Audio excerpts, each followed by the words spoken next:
if you're not happy with the growth of your business, if you're in sales, if you're not happy with the growth of your sales, these are 4 things you're probably not focusing on well enough. Hey, it's business and life strategist Gary Coxe. I'm going to share with you what these 4 things are, and what I want you to do is, as we go through them, this is where you have to really be honest with yourself. You can't change what you don't acknowledge.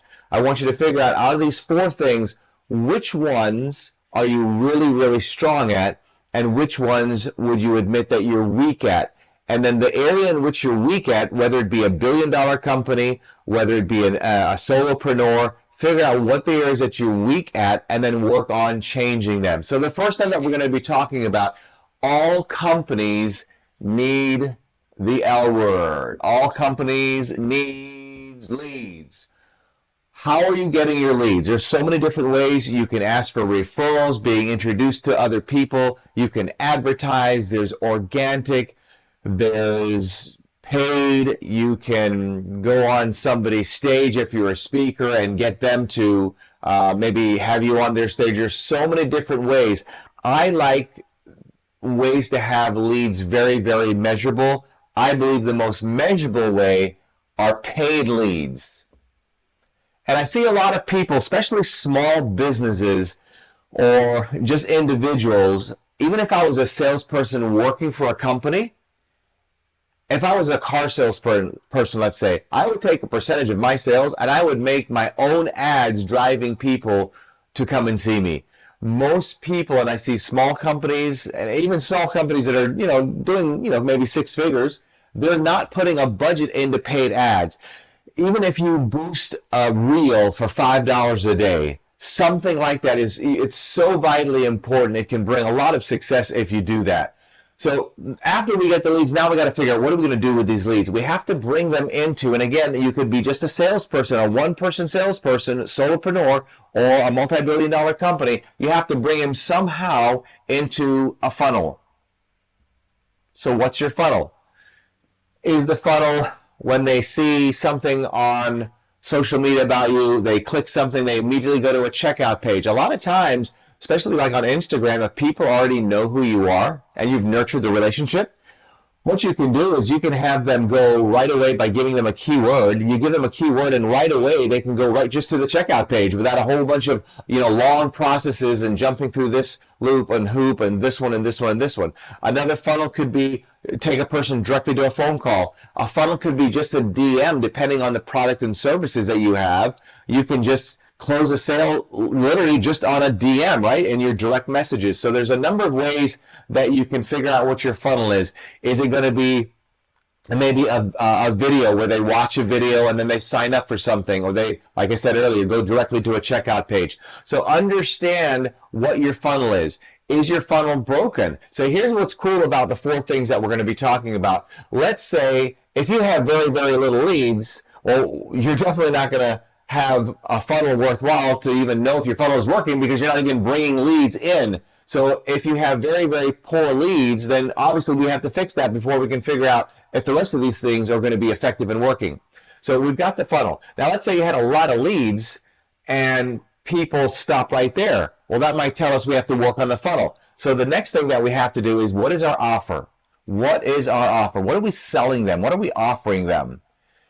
So if leads do great, the funnel looks great, and all of a sudden people stop here, something wrong with our offer. What is your offer? And one of the things that I encourage people to do, there's so many things that you can do to add more value to your offer. I'll give you an example.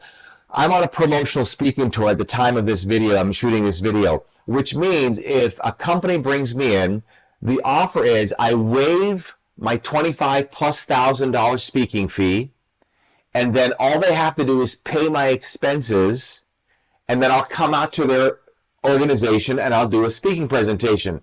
Now I add more in my offer by, with a couple stipulations, we will give them a $3,000 all-inclusive vacation package for 4 days, 3 nights for 2 people to any of the Sandals or Beaches resorts. That's a $3,000 offer just for bringing me in, and the expenses don't even cost that much to bring me in.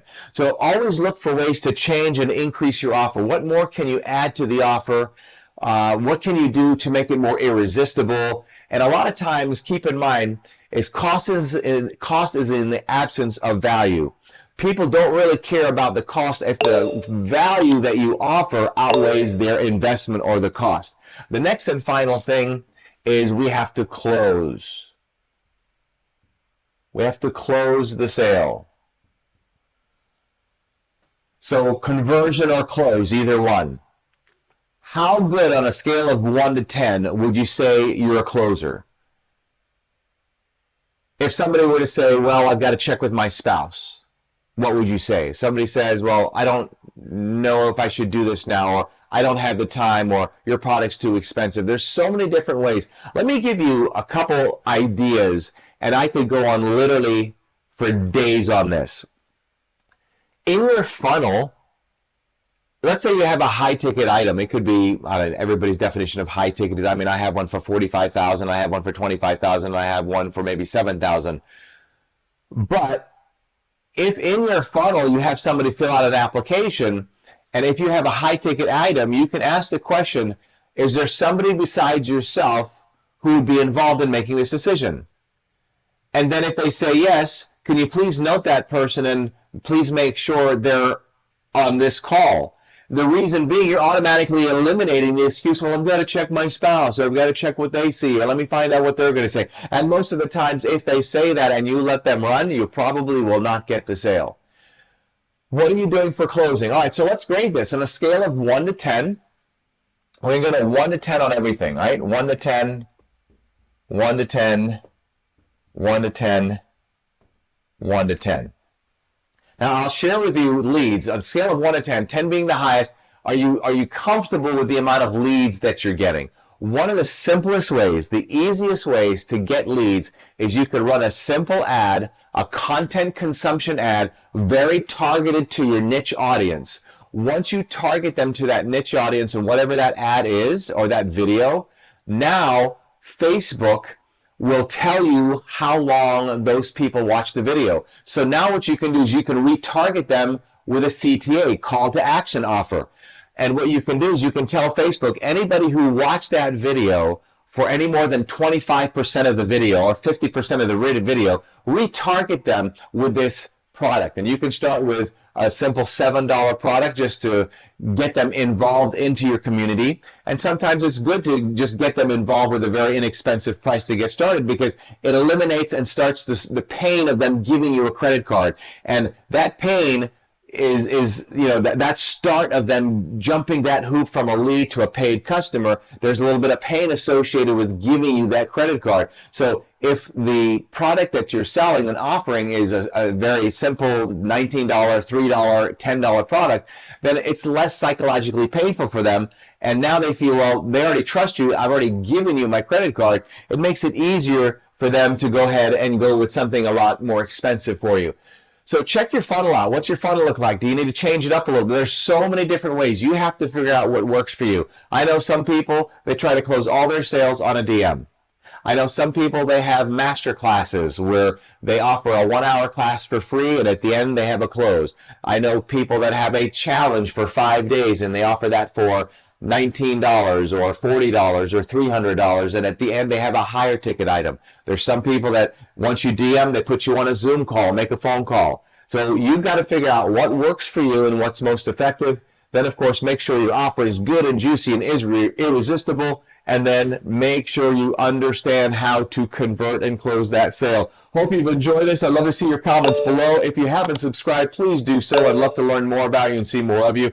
I'm out here between now and the next time we get the chat. You know what to do, and if you don't, you do now. The title of one of my books, Don't Let Others Run Space in Your Head. Go crush all these 4 things and watch your sales increase.